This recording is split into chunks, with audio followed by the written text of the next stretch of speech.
Our family consists of 4 members, including our parents. Emily takes after our mom in terms of personality. She's friendly but can be a bit lazy at times.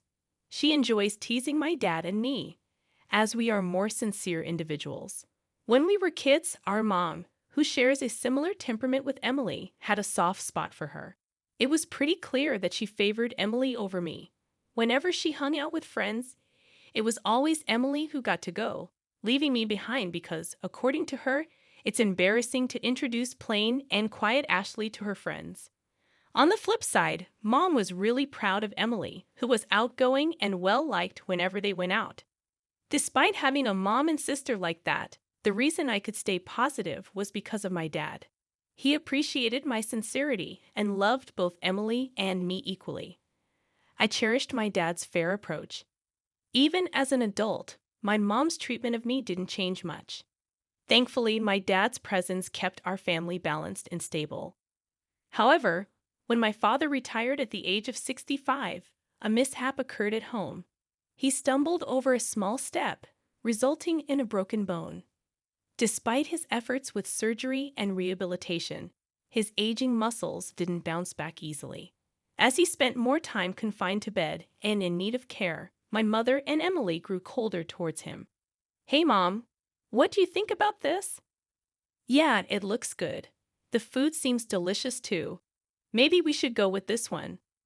While glancing at a guidebook, my mother and Emily excitedly discussed their plans.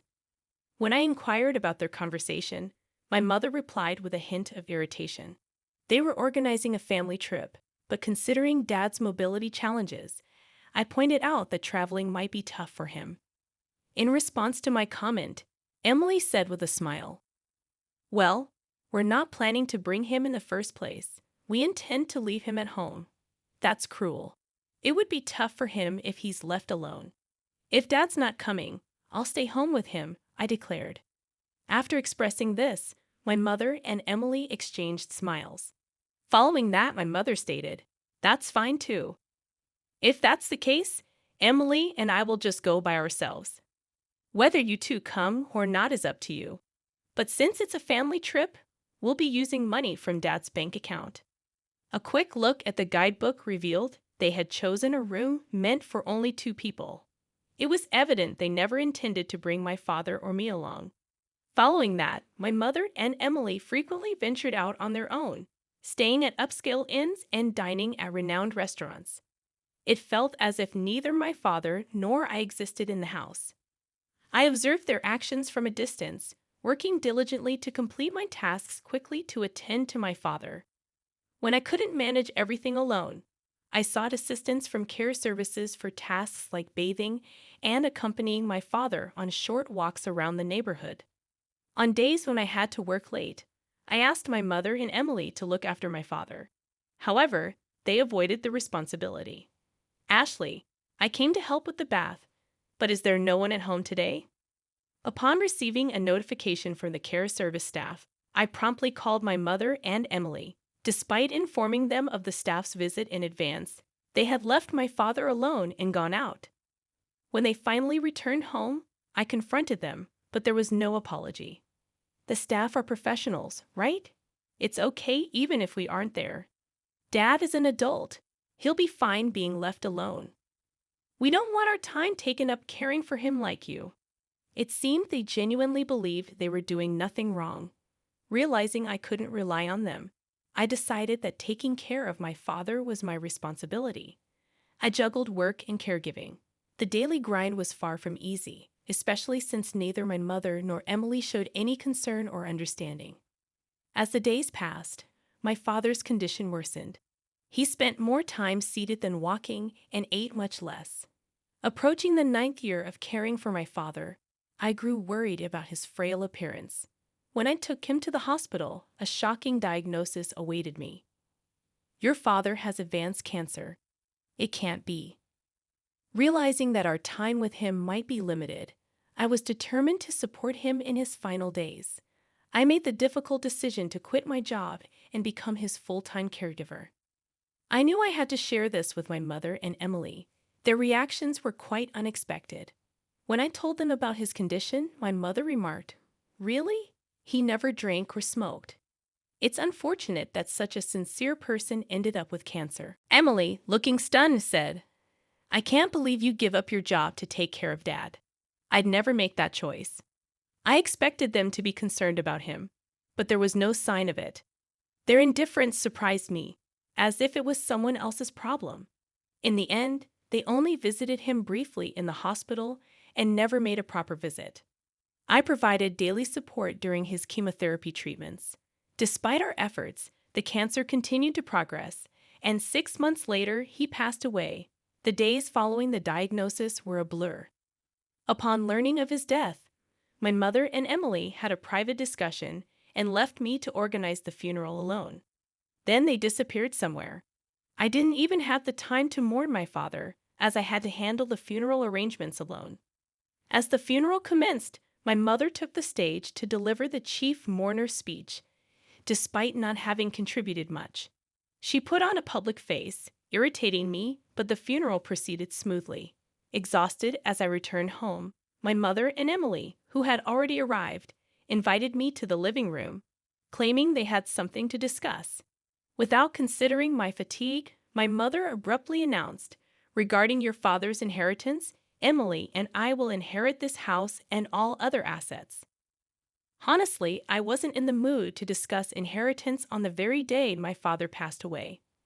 However, Emily chimed in, we even have a proper will. Look. She proudly presented a document and began to explain.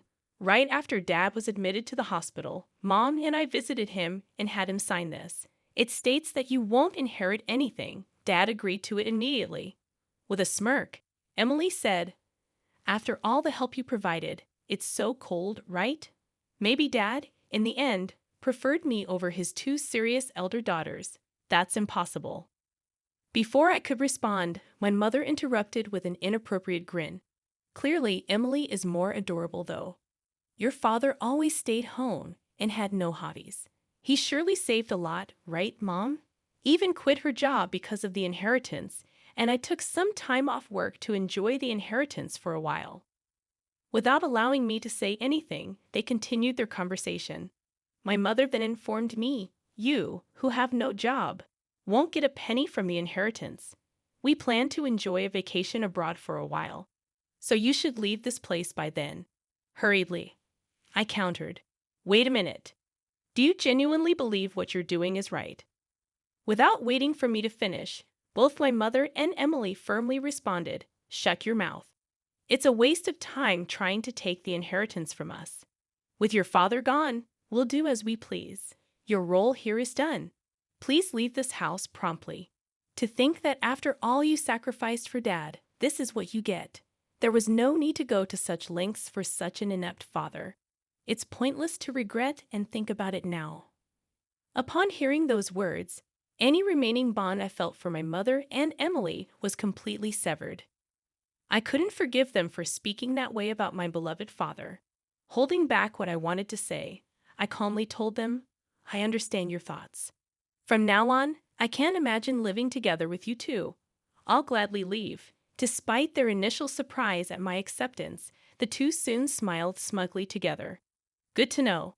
Once you leave this house, never rely on us again. Our relationship ends here.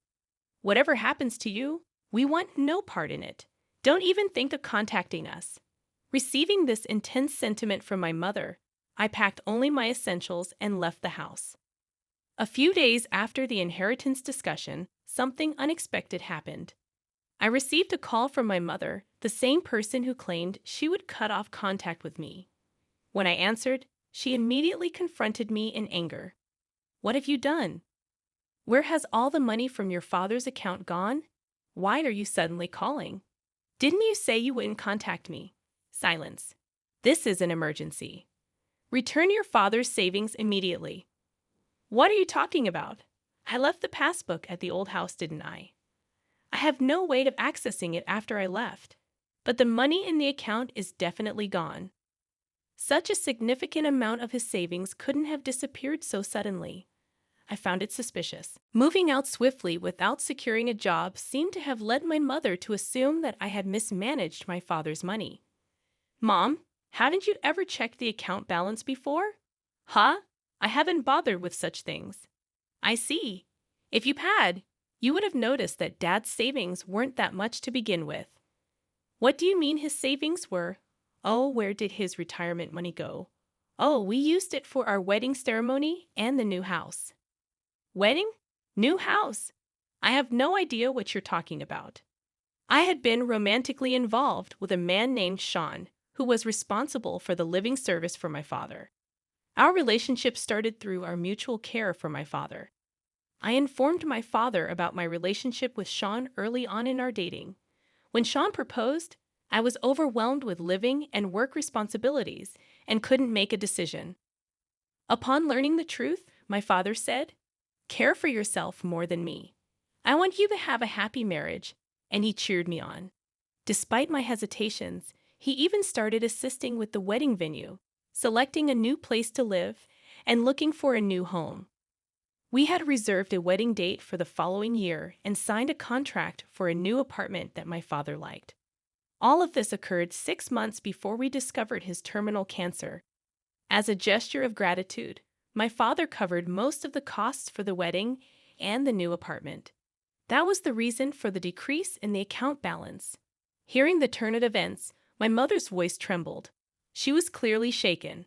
So there wasn't any inheritance for us to inherit in the first place, primarily just the family home. But given its location, we shouldn't expect the high selling price. Emily, having overheard the conversation, anxiously grabbed the phone from my mother. "Wait, so the financial assistance for your wedding is much more than the inheritance from Mom and me?" That seems to be the case. Dad knew about my marriage and me leaving the house. So maybe he didn't see a problem in leaving the family home to both of you. He might have used a significant amount for me and intended the inheritance to compensate for that. Could it be that the reason you quit your job was because your marriage had been decided upon? That's right. Sean is also involved in investment activities and is financially stable. He wanted me to become a full-time housewife. Also, I thought if I resigned early, I could focus on taking care of our father. I can't believe it. Why did you keep the news about your marriage and savings a secret from us? Taking a deep breath, I answered, "I thought about telling you several times, but every time, neither of you showed any interest and avoided the topic. Why didn't you stop me from taking a break from work or Mom from quitting her part-time job? How are we supposed to live now? When I wanted to talk to you after the funeral, wasn't it you and Mom who shut me down, saying, 'You can't expect anything from us'? But I thought family members should help each other out. When I was swamped with work and living, you were out having fun, neglecting Dad. How can I think of someone who said such mean things as family? Don't just say whatever is convenient for you." Shocked and speechless, Emily was caught off guard. Following that, my mother implored, "Ashley, the truth is, I've already paid for the trip. I'd also made various purchases, expecting the inheritance. So now I have no savings left. So what about it? I've already quit my part-time job, right? If we don't get any inheritance money, we won't have any money for next month. So until I find a new job, I hope you can lend us some. When you kicked me out of the family home, didn't you say you'd never come to me again, that our relationship was over, that you wouldn't interfere with whatever happens to me in the future?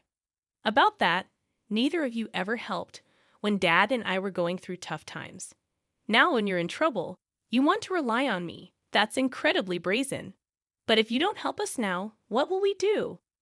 Without waiting for my mother to finish, I ended the call and blocked their numbers.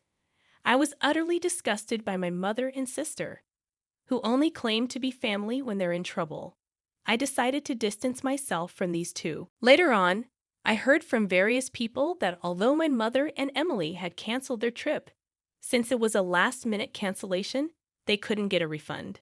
They've been barely scraping by, asking friends and relatives for money. They had to sell their house, but as I expected, they didn't get as much as they hoped. With the initial expenses for a new place and moving costs, they had hardly any money left. Emily returned to work, but because she asked her colleagues for money, her relationships at work became strained. She had planned to leave her job soon after finding a good partner, But because of the situation, that partner as well as other men distanced themselves. Her friends, too. My mother tried to find another part time job, but her previous workplace had already hired someone else, so it was hard for her to return. Due to her age, her job opportunities were limited. They managed their living expenses with my mother's meager part time salary and Emily's earnings, slowly repaying their debts. Both of them seemed worn out. As for me, I was able to have a small wedding at the venue my father chose. The only regret is that my father couldn't be there for my wedding. But I believe he's watching over our happy moments from somewhere. My married life with Sean has been smoother than expected. We're enjoying peaceful and fulfilling days together. I'm eternally grateful to my father for supporting my relationship with Sean and giving me this opportunity. I've had to build a peaceful life with my husband, always remembering my gratitude to my father. Sister-in-law played a mean joke that reminded me of a painful past experience. I got really upset and my family decided to stop talking to her. Now she's trying to make herself seem like the victim and turn everyone against me. Let me tell you about the situation. My husband, Aaron, and I have been together for 3 years, but we've known each other for 6. He has an older sister named Sophie, who's caused all the drama in our family recently. About 3 weeks ago, Sophie asked if I wanted to go on a vacation to Spain with her, my mother-in-law, and my husband's cousin Nadia. Nadia and I are close because we're first cousins, and we both went to the same high school. At first, I wasn't too keen on the idea of going on a trip with Sophie, but Nadia really wanted me to come, so I agreed. Sophie, who's pretty wealthy thanks to her neurosurgeon husband, was covering the cost of the flight tickets and hotel stay for our vacation. She's not bothered by the expenses because her husband's job brings in a lot of money. While she technically runs an event management company, it practically runs itself, and she doesn't really need to work. She just keeps up appearances to avoid being seen as a socialite who doesn't do anything. Despite having a degree in literature, she's never used it and feels like college was a waste of time, except for the part where she met her husband. Aaron mentioned that Sophie has always been spoiled by her parents, getting whatever she wanted since childhood. This attitude has carried into adulthood, with her thinking she can manipulate people with sulking and the silent treatment. Her husband and parents encourage this behavior, but Aaron, Nadia, and I don't tolerate it.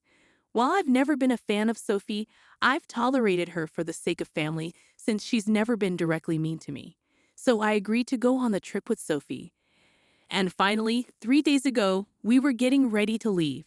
Since the airport was quite far from my house, I left early and ended up arriving about half an hour before our scheduled departure. With time to spare, I decided to pass the time by scrolling through my phone. Unfortunately, that morning my phone's vibration motor had stopped working, so I wasn't getting notifications like usual. I didn't have time to fix it before leaving, planning to address the issue once I got back from the holiday. Luckily, I happened to be on my phone when I received a message. It was from Sophie, who sent me a screenshot of a text conversation she had received from an unknown number.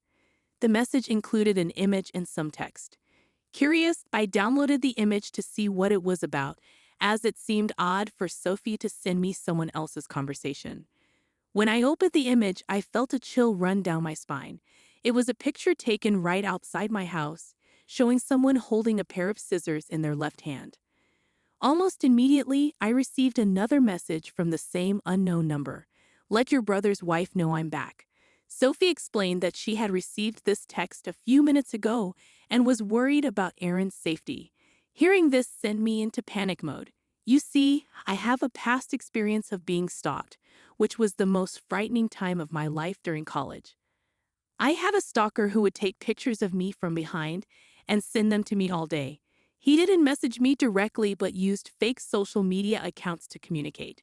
He'd suggest meeting spots but never showed up. Despite being trained in jiu-jitsu and never going out unarmed, I felt extremely scared. This went on for 2 months, and I kept it to myself out of fear. When I tried to stop him, he threatened me, saying I'd be in trouble if I told anyone. He even sent me a similar picture from outside my parents' house, holding scissors, to intimidate me further. Terrified, I didn't confide in anyone and just hoped for safety during classes. After a few weeks, I only left my dorm for necessities. And eventually, I stopped going out altogether because of the constant pictures. It wasn't until my roommate noticed something was off and pushed me to tell her that I finally opened up. Together, we went to the police to report the situation. Within a few days, they made an arrest, and surprisingly, it turned out to be a senior from the computer engineering department. He had a history of making girls uncomfortable on campus. Unfortunately, he targeted me due to his interest, using his cyber safety expertise to gather information from my public social media accounts. He was also stalking another girl who hadn't spoken up for the same reasons I hadn't. Once caught, he was expelled from college, putting an end to his harassment. Though his parents took him back home after a few days, he left the country soon after. It's been years since then, and I had almost forgotten about him until that image brought back all the fear. Without hesitation, I called 911. I urgently called Sophie to come over to my house right away. But I forgot to mention that I had already called the police because my priority was warning Aaron. Quickly, I hailed a cab and started frantically calling my husband, knowing he was likely still asleep at 8 o'clock in the morning, especially on the weekend. Despite the challenge, he eventually answered on the third attempt, sounding groggy from just waking up. With no time to waste, I instructed him to grab something heavy for protection, lock himself in the bedroom, and barricade the door. Although he seemed confused at first, mentioning the picture made him understand, and he followed my directions. I stayed on the phone with him throughout the 45-minute cab ride home, even as the police arrived and searched the house. During this time, I didn't check my phone, and without the vibration feature, I didn't receive any reminders from notifications. When I arrived home, the police were wrapping up their inspection, finding no one suspicious nearby. I was in the midst of a full-blown panic attack, and it took several minutes and half a bottle of water to finally calm down. The officers mentioned that they had checked the phone number in their system, which only came back with the name Thea Wilson. While this wasn't my stalker's name, it was entirely possible that he used a fake name for his phone number. At that moment, I had completely forgotten about Sophie and my phone, as my main relief was knowing Aaron was safe. The police informed us that they had dispatched 2 officers to apprehend the sender, following leads from the cybercrime department. Aaron and I rushed to the nearest police station, where shortly after our arrival, Sophie was brought in by 2 officers, crying uncontrollably. I'm sure many of you have already figured out what happened. And unfortunately, it's exactly what you're thinking. For some reason, Sophie thought it would be amusing to prank me this morning before our trip. A few days ago, she met a friend of mine from college, and during their conversation about families, my past stalker came up. This incident had made me somewhat infamous around campus, and despite not enjoying the attention, it seemed to have stuck in people's minds. After learning about my stalker, Sophie decided it would be funny to prank me on the morning of our flight. She used a phone number she had obtained a few days ago under a fake name specifically for this purpose. She texted herself an image that she had taken a few days prior, right in front of our house, holding scissors with an outstretched arm. Looking back at the photo, I realized the hand didn't belong to a man at all. Sophie had gone as far as removing her nail polish, making it difficult for me to notice in the midst of my panic. Fear clouded my judgment, causing me to overlook key details that hinted it was all a prank. But in the end, the trauma from my college experience overshadowed everything. The thought of reliving it terrified me, especially when Aaron's safety was at stake. It wasn't a laughing matter. Our ordeal ended with an embarrassing trip to the police station, where Sophie received a warning. Aaron and I had wasted time and energy worrying about my stalker's return when there was nothing to fear. Leaving the station, I was seething with anger. I unleashed my fury on Sophie for over 15 minutes, not caring as she broke down in tears. She had belittled something deeply traumatic and frightening for me, and her foolishness had embarrassed us all. She could cry all she wanted, but I refused to feel any sympathy. Aaron and I drove home that day, and during the ride, I filled Nadia in on the debacle. Even she decided to cancel the trip because, let's face it, Nobody wants to spend time with someone as thoughtless as Sophie. The whole day was a struggle as I tried to calm my nerves after the chaotic morning and the lingering fear from the stalker scare. Even after learning it was just a prank, the terror lingered, bringing back memories of the darkest time in college. I kept mostly to myself that day, only speaking to Aaron and Nadia. I switched off my phone, needing a break from the chaos. It wasn't until 2 days later that I discovered my inbox flooded with messages from my mother-in-law and Sophie, accusing me of overreacting to the prank and influencing Nadia to cancel the vacation. I hadn't instructed Nadia to back out. I had only shared what Sophie had done. Her decision was her own, yet Nadia and Aaron managed to rally the family against Sophie, including her own father. Despite their belief, I hadn't spread any word about the incident. It was Nadia and Aaron who informed others, leading to the family's decision to cut ties with Sophie. They claim I owe Sophie an apology for what they see as a harmless prank, but the consequences she faces are real and painful. She's facing consequences from her own family, and now she's painting herself as the victim. After reading their messages, I discussed it with Aaron, who assured me there's no need for sympathy towards her. Neither he nor Nadia regret informing the family about the incident. What she did was undeniably cruel, far from a harmless prank. It wouldn't have been harmless if it hadn't triggered my past trauma to the point of incapacitating me for an entire day. We're all aware of the toll it took on my mental well-being. I fully agree, it wasn't harmless at all, leaving me paralyzed with anxiety. She didn't even apologize, only cried, so expecting sympathy seems hypocritical. She deserves the consequences of her actions. Initially, I planned to ignore her messages after discussing it with Aaron, as I had no desire to waste my time reasoning with her.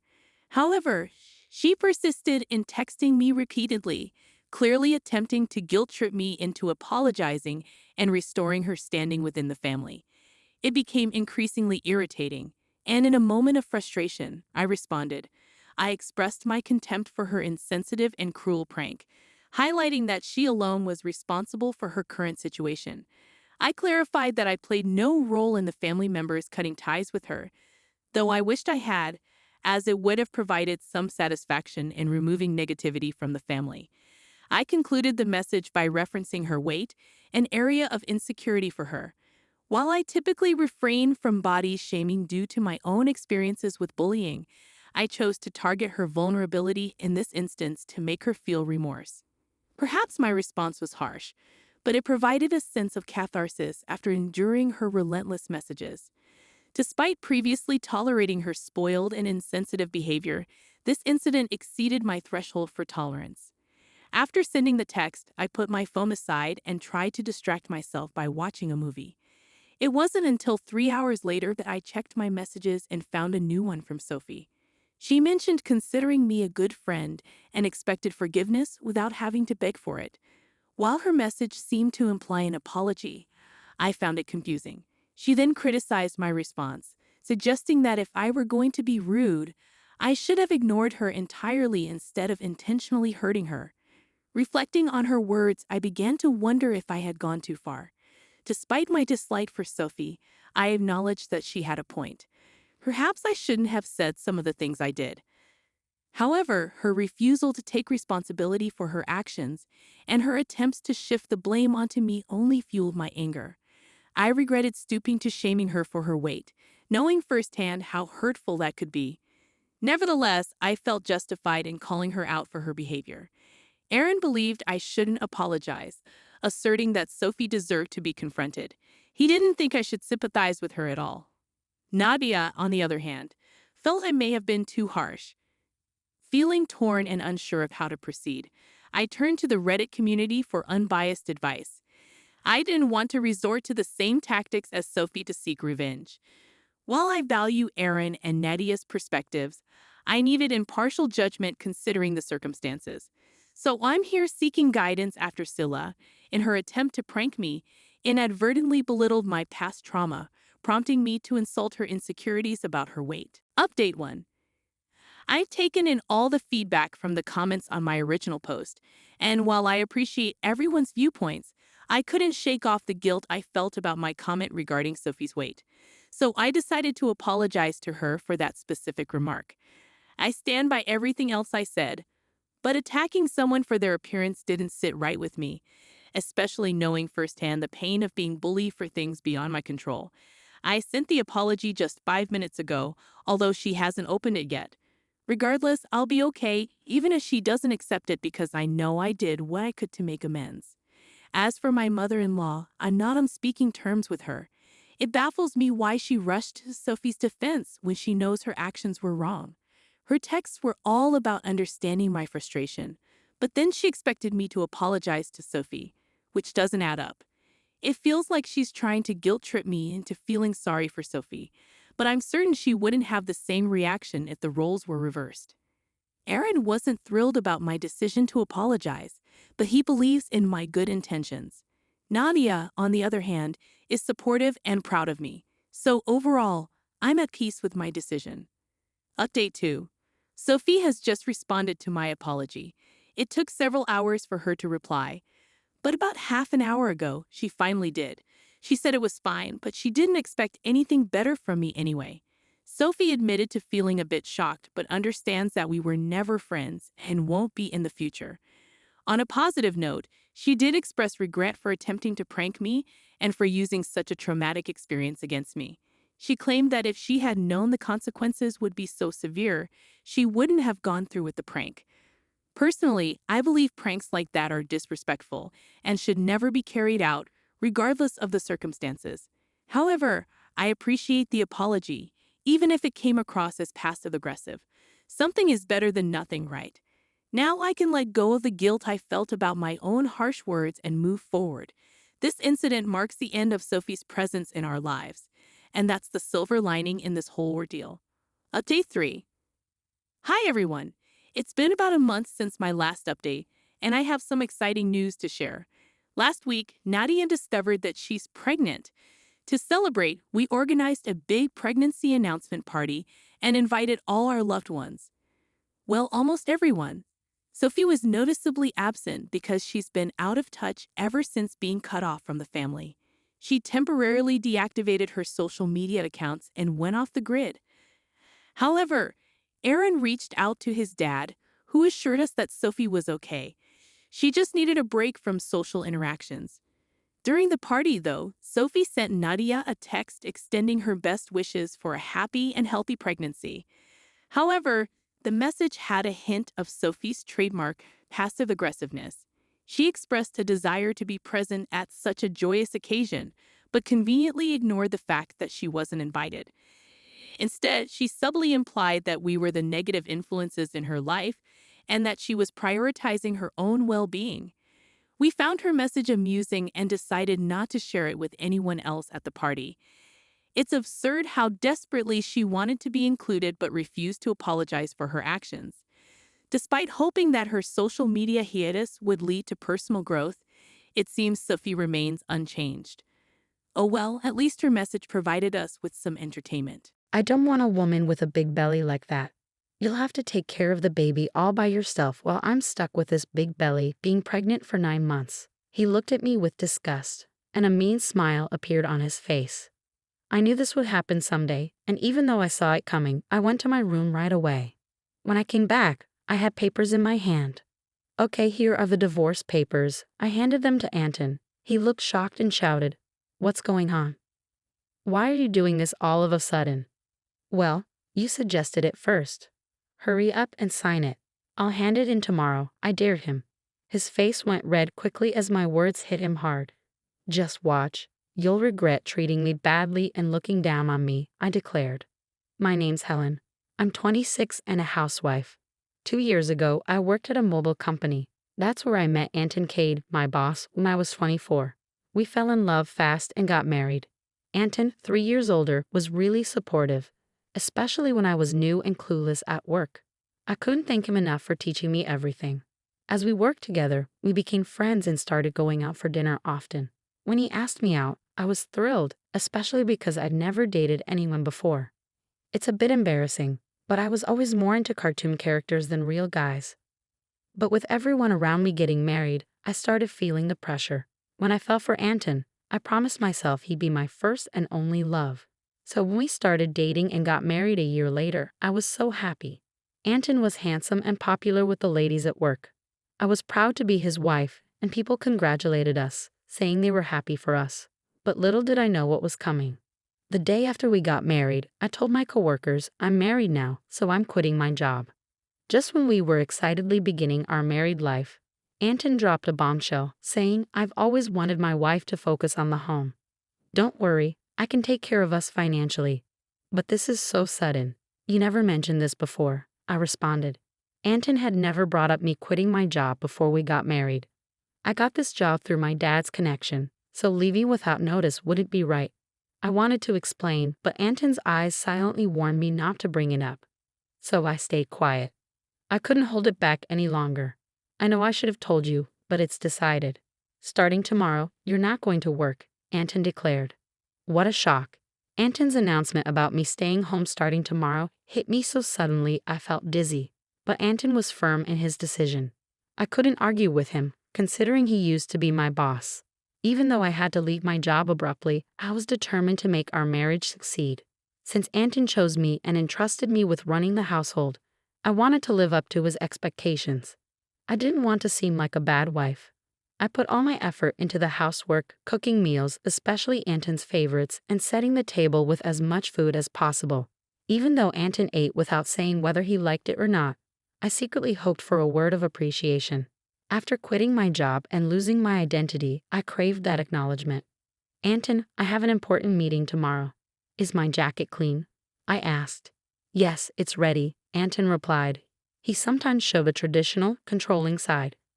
Despite this, I reminded myself how lucky I was to have married him and tried to meet his expectations. With no income of my own, living with Anton was my only option for a normal life. Although our relationship often felt more like employer and maid than husband and wife, things were mostly smooth. But one day, I fell ill and couldn't get out of bed. Feeling weak, I thought, I'll catch up on chores tomorrow. Anton stormed into the bedroom and snapped, What are you doing? Get up and make some food. He kicked the blanket off me. I'm sorry, I'm not feeling well today. Can you manage something for yourself? I pleaded, hoping for sympathy. Instead of understanding, Anton scowled and said, You don't even work, and you're lying down because you're a little sick. Pathetic. Get up. He kicked me again, and I got up stunned. I couldn't believe he would demand chores from his sick wife. I'd never seen this side of him before we got married. Maybe I missed it, but it was too much. I did my chores, tears streaming down my face.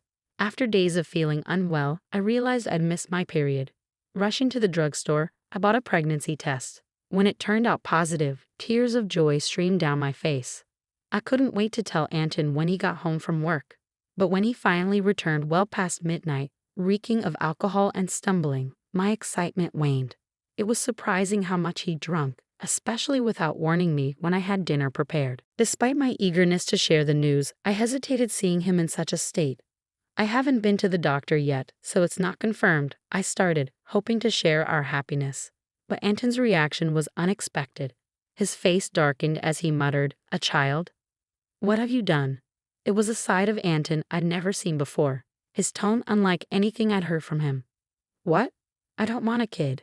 This is the worst. If you're having it, raise it yourself.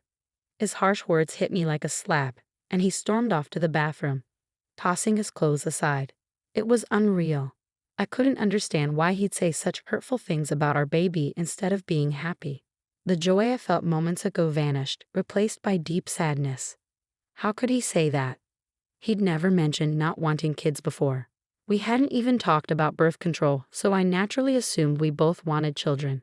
Hearing him call having a child the worst was beyond belief. As I hung up Anton's jacket and went to take his shirt to the laundry, something caught my eye. What's this? A piece of paper peeked out of the dress shirt pocket, clearly a receipt by its texture. At first, I thought it was just from tonight's outing, ready to toss it away. But then I saw the name of the establishment. Is this from a motel? My hand shook as I held the receipt, confirming my suspicion.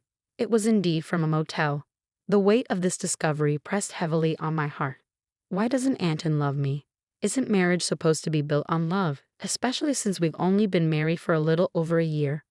How could this be happening? I'd spent years lost in fantasies, never fully experiencing a real relationship. I couldn't immediately accept this harsh reality. But the idea of Anton cheating started to make sense, and pieces of the puzzle fell into place. Had Anton been using me since the beginning of our marriage? Was he truly in love with someone else while I was just a convenient servant? All these doubts churned inside me. Was that why he reacted so harshly to my pregnancy news?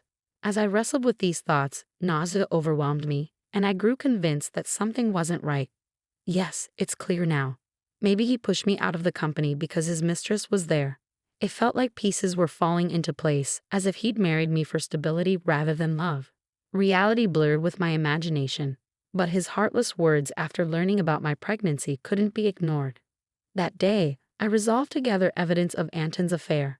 From then on, his cold treatment of me was undeniable. It was as if he couldn't forgive me for getting pregnant, even though he knew I was suffering from morning sickness.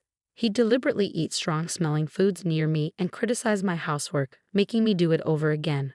My pregnant body endured a lot, and my heart weighed heavy. But despite it all, I continued to investigate his affair. Anton was glued to his cell phone, even taking it to the bathroom, making it impossible for me to sneak a peek. When I managed to sneak into his room, it was spotless, with nothing suspicious in sight. He was always meticulous at work, and his desk was impeccably organized. I realized it would be hard to catch him off guard directly. I kept checking his pockets for any clues, like receipts, but my investigation was proving tough. The idea of hiring a detective crossed my mind, but I didn't have the money for it. Lost in thought about my situation, I got a surprise call. It was my father, who rarely contacted me, so I was curious about why he was calling. "Hey, it's your dad. How's everything?" he asked.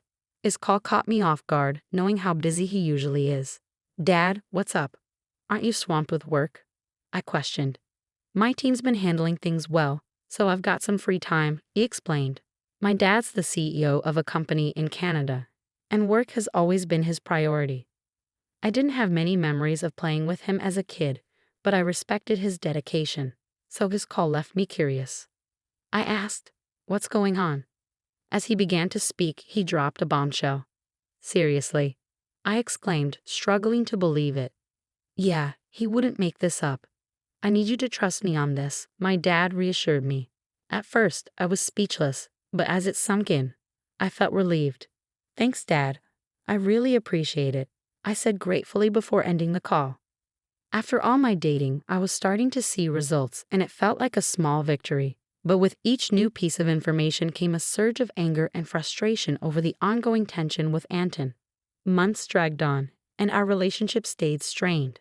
Then, something happened that turned our world upside down. At 9 months pregnant, I treaded carefully around Anton, always on edge. I tried to keep to myself, living a quiet, restricted life. One evening, I served dinner as usual, and when Anton got home, we sat down to eat. As I quietly took my first bite, Anton suddenly slammed his fork down. "What's this? It's awful," he yelled, hurling the food I'd made onto the floor. His sudden rage left me bewildered, struggling to make sense of it all. Anger surged within me as I watched him dismiss the meal I prepared. "I've been thinking about this for a while. Lately your cooking has been bland," Anton criticized, claiming my meals lacked flavor. It was true that during my pregnancy, I'd been toning down the spices for health reasons, but it was only temporary. If he wanted more flavor, he could have added seasoning himself. Why did he have to react like this?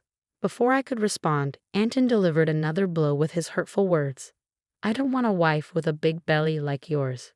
You'll be on your own with the baby while I deal with my own issues," he spat, his eyes full of malice and a cruel smile on his lips.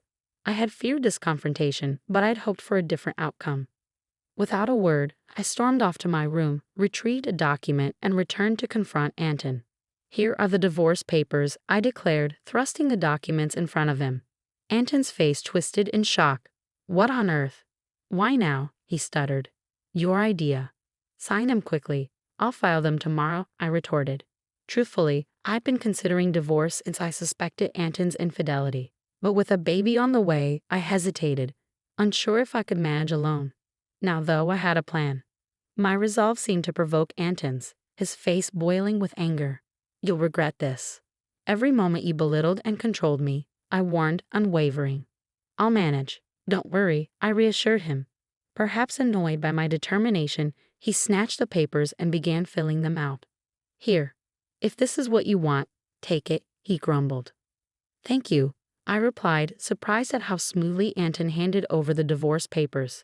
The next day, I wasted no time in submitting them and leaving the house. I knew he'd be in for a shock when he got home from work. Moving in with my parents seemed like the right move, especially with my dad returning to the US from Canada. I was grateful for their support and fed up with life with Anton. On a day I left, Anton called 3 times, but I ignored everyone. Eventually, the calls stopped. It was clear I meant little to him. He was probably content with his mistress, maybe even considering remarriage. I'd moved on from Anton, and 6 months had flown by. My baby arrived safely, and I was happily settled with my parents. Life was peaceful until Anton called again. At first, I ignored his calls, but his persistence forced me to answer. What do you want now? I asked, wary of his tone. Why were you on that show? And since when were you the daughter of a CEO with millions? Anton's voice boomed with surprise and anger. It turned out he'd seen a TV show broadcasted after I returned home. I'd been approached by a TV station because of my father's position as the CEO of a top global tech company. They featured our family's lavish lifestyle, filming at our house and discussing our wealth, estimating it at around $10 million. I hadn't expected Anton to see the show, but the power of TV is remarkable. By the way, I didn't mention I have a $33 million inheritance, which is why I could divorce you, I calmly replied. My father told me about it, giving me the confidence to live comfortably after our divorce. Anton's immediate reaction was pure fury. What? That's underhanded. Why keep this from me? Half of it belongs to me, doesn't it? Give me the money, he demanded. Just as I thought, seeing the show only made you think of squeezing money out of me. Gifts from parents don't count in property distribution. And let's not forget your own wrongdoing, I retorted. I'm tired of your anger, Anton. You made the call. You should know better. You can't blame me for your actions. You cheated, didn't you? And with someone from your company, a junior, right? You started before we even got married, I revealed, shocking Anton with the information I got from my father. Finally, I had the upper hand. Did you think I wouldn't find out? My father has connections in your company. One of them spilled the beans about your affair. I never brought it up, but I will be asking for child support, I declared. Anton, still in denial, protested. Stop joking. Why should I pay? It's your fault for getting pregnant and slacking off with the housework. Hearing Anton blame me without owning up to his own mistakes was unbelievable. How could I have ever been married to someone so lacking in common sense? I knew leaving him was the right decision. I thought as Anton's pitiful plea reached my ears. I'm broke. My wife spent all my money, and now I'm drowning in debt, he lamented, leaving me more dumbfounded than angry. I never want to deal with such an unreasonable person again, I declared, gripping my phone firmly. Your words are ridiculous. I want nothing to do with you. My lawyer will handle child support. Don't call me and you won't see our child anymore. Goodbye. Wait, Anton pleaded, but I didn't entertain him. After pouring out my emotions, I hung up and blocked his number, taking a deep breath. It's over now, right? No more calls from Anton. I don't want him disrupting our peaceful life, I reassured myself. Just then, I heard my baby crying from the other room, and I hurried to comfort them. It turned out Anton started paying child support each month, as a former colleague revealed. He claimed his new wife was a big spender, and he struggled to cover his living costs with mounting debt. Apparently, he reached out to me hoping for a share of my inheritance, but with me not budging, he found himself drowning in expenses, his income falling short. Whether it was pride or financial pressure, Anton's life took a downward spiral. To add to his troubles, he foolishly began his job hunt after leaving his current company, leading to financial hardship. Learning this from a colleague left me unmoved. He brought this upon himself. His cruel words and actions won't be forgotten easily. I hope he learns from his mistakes. Meanwhile, I'm enjoying parenting with my parents, free from financial worries. With the possibility of inheriting the company, I'm ready to step up. Like my hardworking father, I'm determined to make my mark. My son and I are beginning a fancy life in another country with his $3 million. His mother warned, "If you two split up, you won't have enough money." Then she added, "If you want our new address, you'll have to beg and lick my shoes." I was confused and asked, "What? What are you saying? What do you mean?" I had no idea they were planning to move abroad or saving up so much money. She explained, "I meant my son inherited $3 million. We're going to live a wealthy life overseas, just the two of us. Why would my husband leave the country? And why are you talking about $3 million? Why are you being so secretive?" "Well, if you're really curious, get down on your knees and beg while licking my shoes, and I might just tell you." "Why are you being so rude? Where is my husband?" "We're quite comfortable here. We're living it up with my son's $3 million. So you're not needed anymore." I was shocked by what my mother-in-law said. How could my husband suddenly have $3 million and be living a luxurious life abroad? And the way she talked, as if I didn't belong. I felt a mix of anger and worry, but I knew I needed to stay calm and figure things out. How did my husband get all that money? And could it be connected to? I work as a manager at a big tech company. My husband and I met there, and I was attracted to his upbeat personality, which led to us getting married. His parents welcomed me warmly at first. Later, we had a daughter who's now 14. I grew up poor with difficult parents. Having faced many challenges, I was determined to love and care for my daughter deeply, while also managing work and the household. Then, one day, my husband had to move to Texas for a project. "It's going to be tough being alone with our daughter," I said. "Yeah, balancing work, chores, and taking care of her will be hard." "Maybe we should ask my mom to come and help," my husband suggested. "That could be a relief," I agreed. So I reluctantly agreed to let my mother-in-law move in with us. "Mommy, when will Daddy come back?" my daughter asked. "It looks like he'll be in Texas for a while, but don't worry. Gran was coming to stay with us," I reassured her. And so, my mother-in-law came to live with us. Little did I know, this decision would turn out to be the biggest mistake of my life. "You're working late again today, huh? Women who neglect their families." I'd hear biting remarks from her when I came home from work. "I have a job too, and I take care of our daughter." I'd argue back, but she was never satisfied. "When I was young, family was everything. I never even thought about working outside," she'd say. Then one day when my daughter did well in school, she said, "It's all thanks to me. What's the point of you? Maybe we don't need you around." Even though my mother-in-law only helped with easy homework, I was the one teaching my daughter most subjects. And if I made a small mistake with cooking, she'd jump on me, saying, "How did you and my son even survive before with such poor cooking skills?" "I'm doing my best, and everyone has their own way of doing things." I'd snap back. My patience was running out. "She doesn't do her chores," she complained to my husband. "Mom, she's working too. Please try to understand," my husband would say, trying to mediate. But as we continued living together, the relationship between my mother-in-law and me became more strained. With my husband far away, I felt even more isolated. One day, I decided to call my husband to talk about it. "Hello, are you okay?" "Yeah, I'm fine. What's on your mind?" "It's kind of late." "Well, your mom gave me a piece of her mind about house chores, and it's really getting to me." I explained to my husband over the phone. "I'm sorry. Mom's always been a bit sharp-tongued, but maybe she has a point. Still, don't let it get to you too much. Just keep doing things at your own pace," he comforted me. Feeling a bit reassured by my husband's words, I tried to focus on our daily routine again. But with my husband away, the pressure from my mother-in-law kept building, and I was getting more and more tired. Every day, I eagerly awaited my husband's return. Living with my mother-in-law without him around was tough. At first, I coped by clinging to reminders of him. But as time went on, her behavior became unbearable, and I felt overwhelmed. She criticized everything I did, from morning till night. Even when I made my husband's favorite rice dish, she coldly remarked, "This tastes terrible. Who'd eat this?" Whenever I took a short break, she'd scold me, saying, How can a woman who can't even handle household chores take a break? I never felt very confident about housework. With my husband, he just laughed off my mistakes.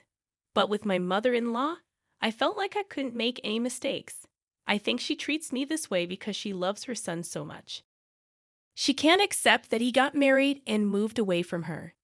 This experience made me determined never to become an overbearing parent like her. One day, after treating myself to a small shopping spree at a local mall, my mother-in-law found out about it. When I got home, she was waiting for me at the entrance, furious. How could you go out for fun when your husband isn't home? What about the household chores? I thought I needed a little break, I replied. A break? In this situation, all this trouble is happening because of your incompetence, she scolded. After that, I hoped for a call from my husband. I thought hearing his voice might make me feel better, but what he told me was far from comforting. I have some bad news. My work in Texas isn't going well. I got into gambling, and now I'm in serious financial trouble. I've accumulated a lot of debt, he confessed. What? Are you serious? Gambling? In debt? This is completely unacceptable. What's going to happen to our future and our daughters? I exclaimed, feeling shocked and worried. I'm sorry, truly sorry. I feel trapped right now, but believe me, I'll figure it out, my husband apologized. How? How do you plan to fix this? How much do you owe? I asked, feeling overwhelmed by the news. I always saw my husband as honest and sincere. He never seemed like the type to gamble. He was always on time for our dates, and when we lived together, he always came straight home from work. He thanked me for every meal I cooked or every load of laundry I did. His sincerity and honesty were what made me fall in love with him. But with him away and my mother-in-law's constant criticism, life felt unbearable. I can't believe someone as useless as you married my son. My mother-in-law's words pierced through me, sinking my heart deeper into despair. Since my husband started working away, I've been constantly blamed and criticized by my mother-in-law. His recent confession about his debts and gambling only added to my despair. The weight of it all became too much to bear, and one night, I left the house and found myself crying on a park bench. Then, one day, my mother-in-law uncovered a secret from my past. During dinner, she used it against me. So, I heard you used to work in a nightclub, huh? Shame on you for raising my grandchild after working in such a place, she sneered. How did you find out about that? I asked, feeling shocked and embarrassed. I was telling an acquaintance about how useless my son's wife is and showed them a picture of you. They recognized you. Apparently, you weren't even good at that nightclub job, she taunted. In my past, fed up with a mother who never worked and always partied, I left my family home. Struggling for money, I found a job at a nightclub. It was before I married my husband, a secret I believed he didn't know.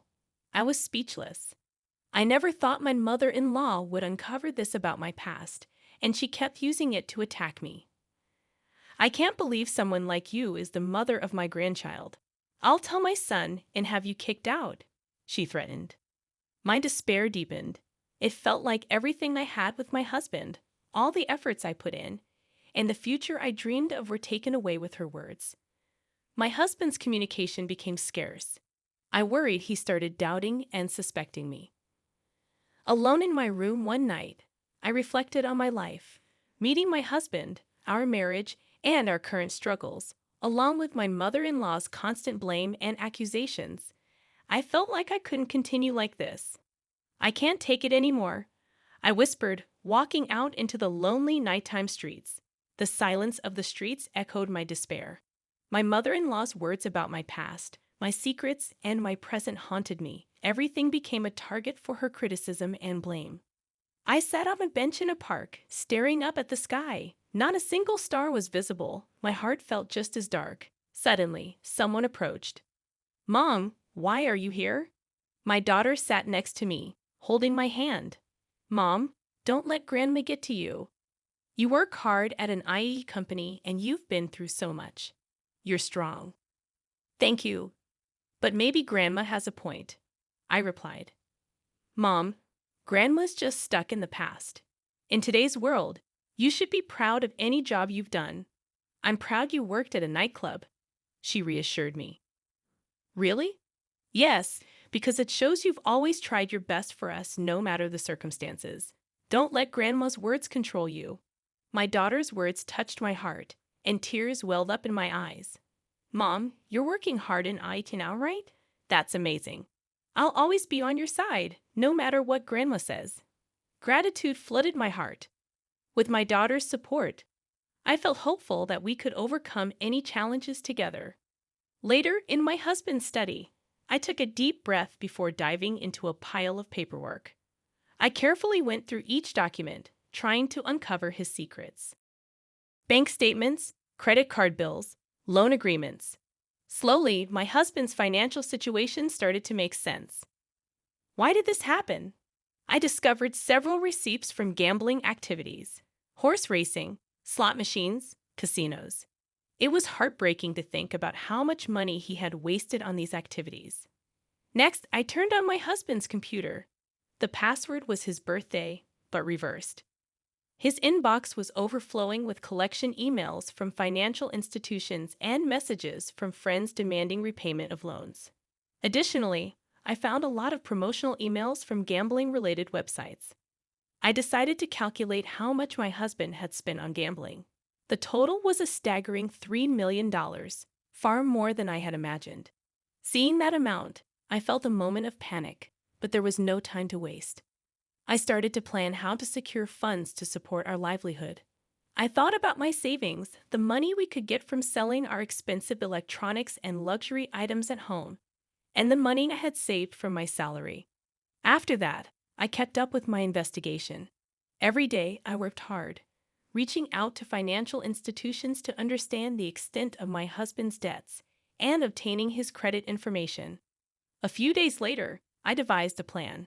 I started getting ready to build a life where I didn't have to rely on my husband or mother-in-law, and I also figured out a way to pay off his debts. Using my background in the IT industry, I decided to take on freelance projects. For several days, I built up a portfolio and signed up on a website for freelance jobs. Then, a few days later, I got my first request from a client. This will help a bit with our living expenses, I thought. In between working on projects, I went over our household finances.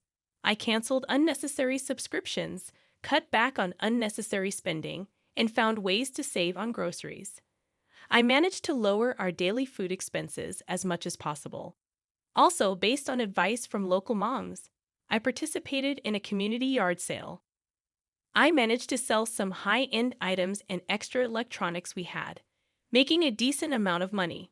A few weeks later, my freelance work was going well, and I felt like my income was becoming steady.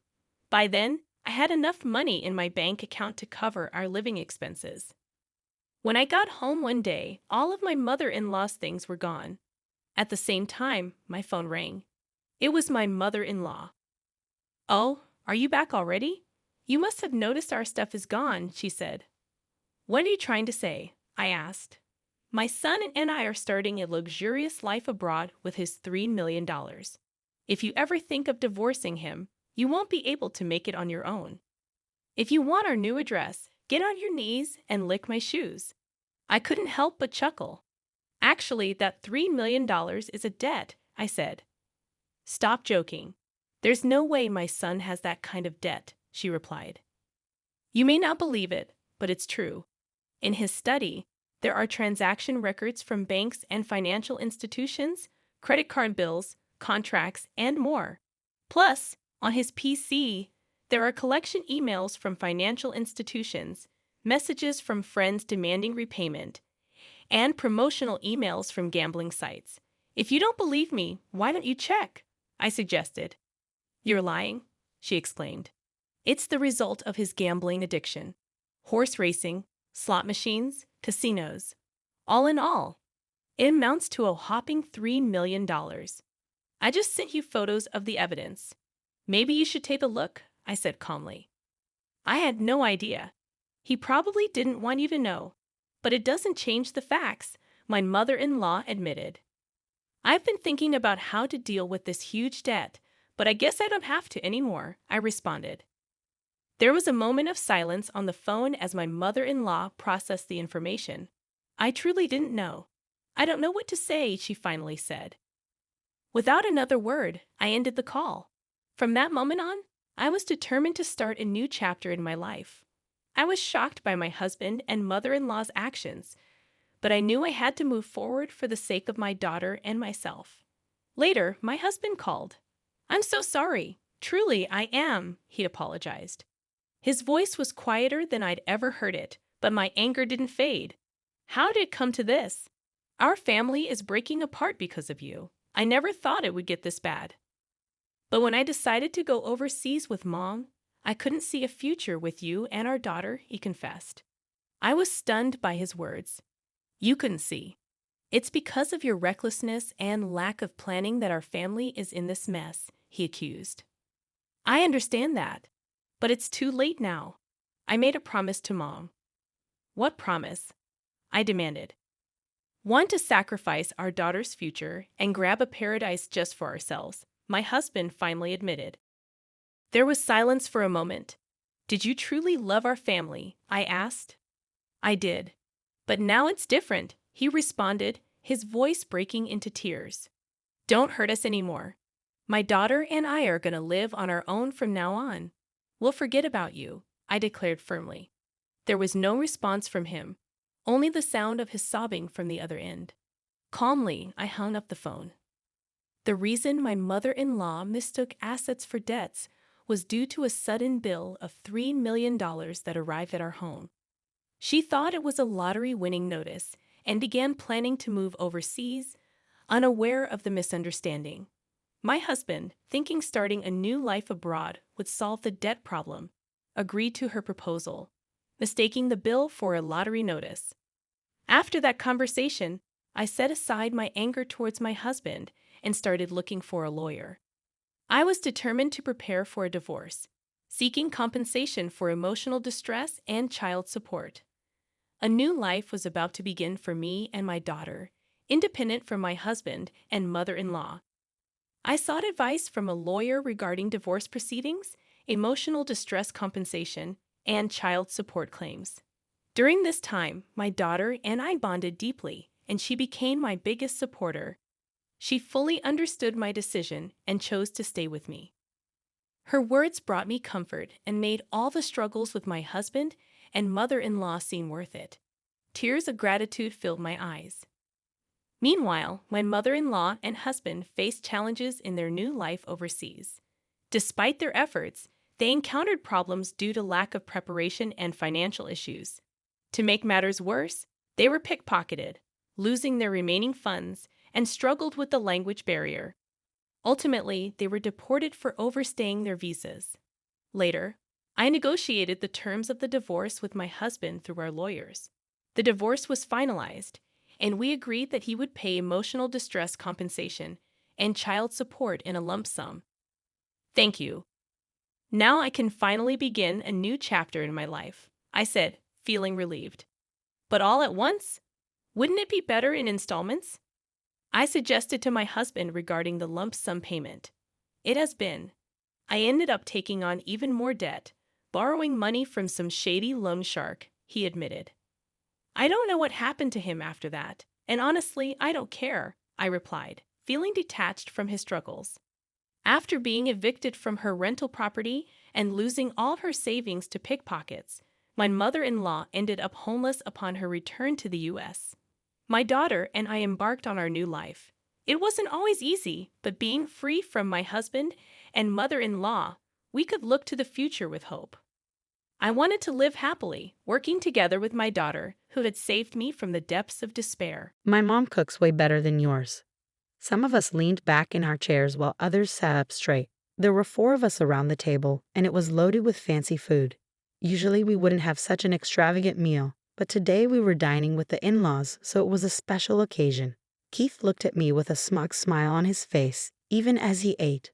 "But this food was made by me, wasn't it?" "Your usual mistress's cooking is terrible," he remarked. My response spilled out, directed at Keith's comment. I glanced at my in-laws, trying to gauge their reactions. They looked puzzled, and the atmosphere in the room became tense. It felt like time stopped for a moment, and no one could move or speak, holding their forks in their hands. I realized there was no need to keep hiding. I didn't want to continue my relationship with Keith and his parents. I was the only one feeling this bitterness, but I was ready to fight back. I had planned to get back at Keith during today's gathering for a while now. That's why I had left our daughter with my parents. I didn't want her to witness this ugly side of me or be affected by it. My goal was to get revenge on Keith, and I was secretly pleased about it. My name is Rachel Davis. I'm 34 years old, and my daughter Nag just started elementary school. I'm your average housewife, living comfortably without any major troubles. Even though I have the means to live luxuriously, I'm not overly greedy. All I want is to be happy with my husband, Keith. On the surface, people might think we're a happy couple, but there's something that's been bothering me. Keith, who turned 39 this year, has been coming home late recently. It's been a norm for him to come home late since we got married. Keith works for a well-known company, and I know he's given important responsibilities. I assume there must be valid reasons for him not coming home early. I've always supported Keith and never accused him of anything, even though he deals with a lot of stress from work. He tries his best for our family, often planning trips for us on his days off. Despite the stress, we've never had arguments like other couples might. I've made up my mind to go somewhere tomorrow. I'd apologize for springing this on you suddenly. It's okay. I understand your situation with your husband. So what exactly do you need me to look into? Timothy asked as we sat on opposite couches, lost in thought. He spread some documents on the glass table in front of me. We have a plan to gather evidence through photos and our staff getting close to your husband, Timothy explained carefully, outlining the details of the plan. If that's the case, I'm on board with this option, I said, pointing to the plan written in the documents and nodding in agreement. At the moment, I was in the city, having visited a detective agency located in a back alley not far from downtown. Timothy Rogers, the detective assigned to my case, sat across from me, dressed in a black suit. Since yesterday, I couldn't shake off the suspicion that Keith might be cheating on me. Turning to a professional detective seemed like the best option. I didn't want to discuss my doubts about my husband with just anyone. But the urge to uncover the truth was stronger, so I explained the events leading up to this point. What does your husband do for work? Timothy inquired. He holds a managerial position in sales at a major corporation, I replied cautiously. He's like a department head. Understood. I won't ask for the company's name right now, Timothy assured me. I don't want to involve unnecessary people in this matter. That's appreciated, I responded. Typically, he works at the sales branch. If he works there, I'd like to know the company's name, Timothy requested. I'll tell you, but please promise not to tell anyone else, I said nervously, grabbing a pen and quickly jotting down the name on a notepad. This company is quite prominent, isn't it? Timothy remarked. Yes, that's why I was hesitant to mention it, I admitted. Please keep it confidential. Of course, we don't want to cause any harm to the company, Timothy assured me. This is strictly personal. 2 weeks later, I returned to the detective agency and met with Timothy again. I'm sorry to have to tell you this, but your husband is cheating, he revealed. Oh, really? I gasped in surprise, feeling a mix of emotions. It was like I had resigned myself to this possibility, yet the confirmation still hurt deeply. Despite the pain, I felt a sense of duty to accept the truth. Despite the whirlwind of emotions inside me, I managed to keep a composed facade. What's your next move? Do you want to continue the investigation further? Timothy asked. Yes, please. I want to dig deeper, I replied, even though my heart felt heavy.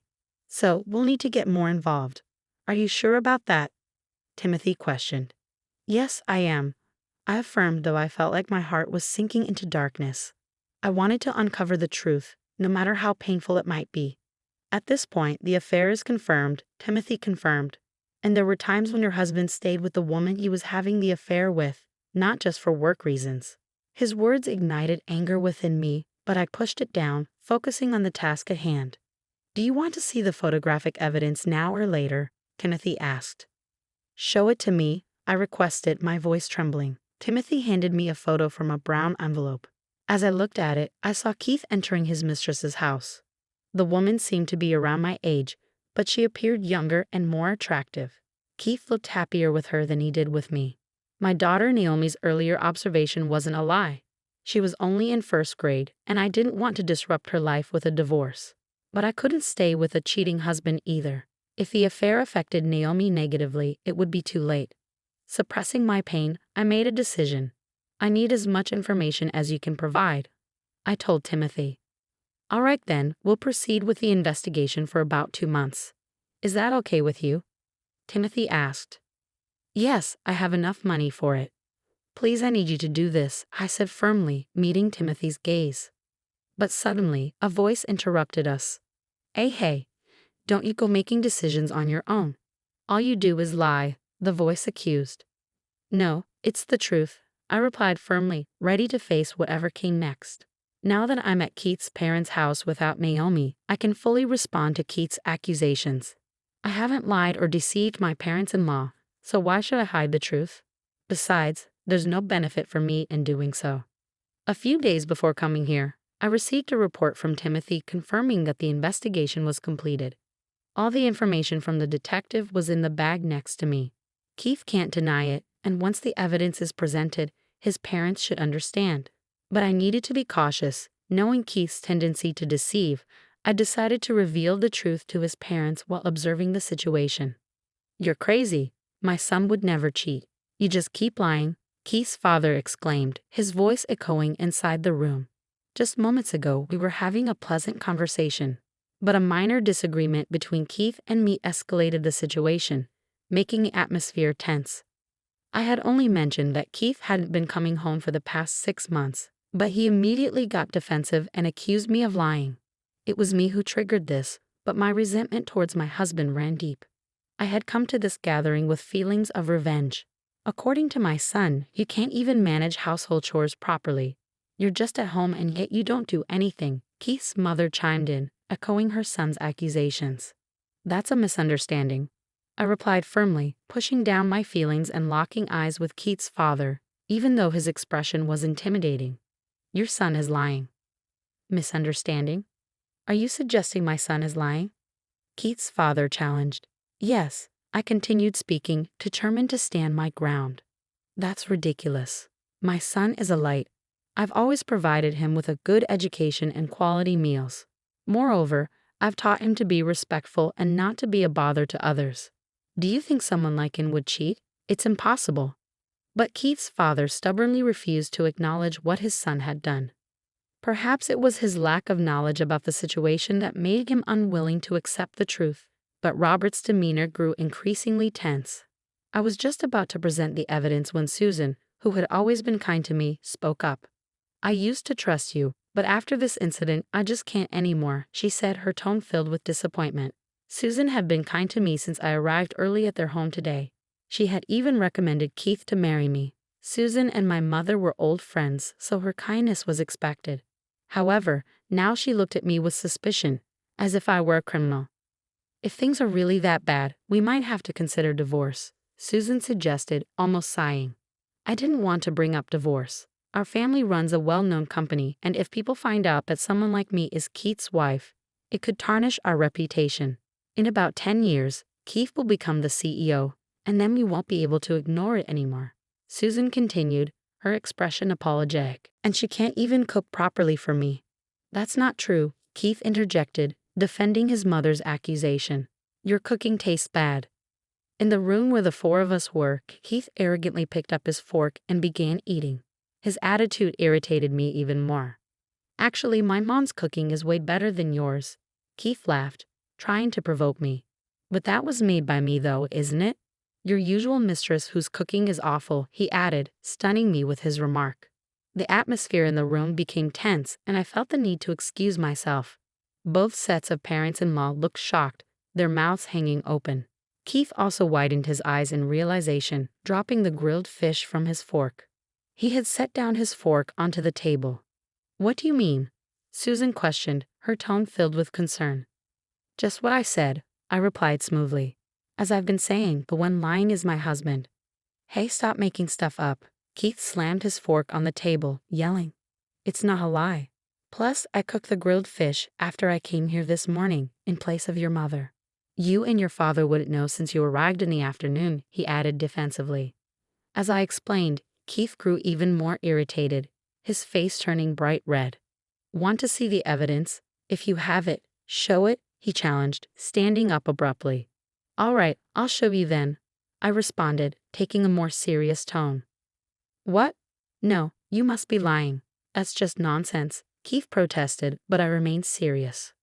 Well, anyway, I haven't done anything wrong, Keith muttered quietly, sitting back down. You know what'll happen if you're lying, right? Robert shouted, his anger evident. First off, calm down.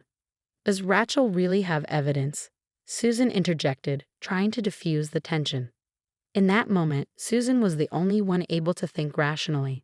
I reached into my bag and took out an envelope containing photos and a letter-sized paper from Timothy, the detective.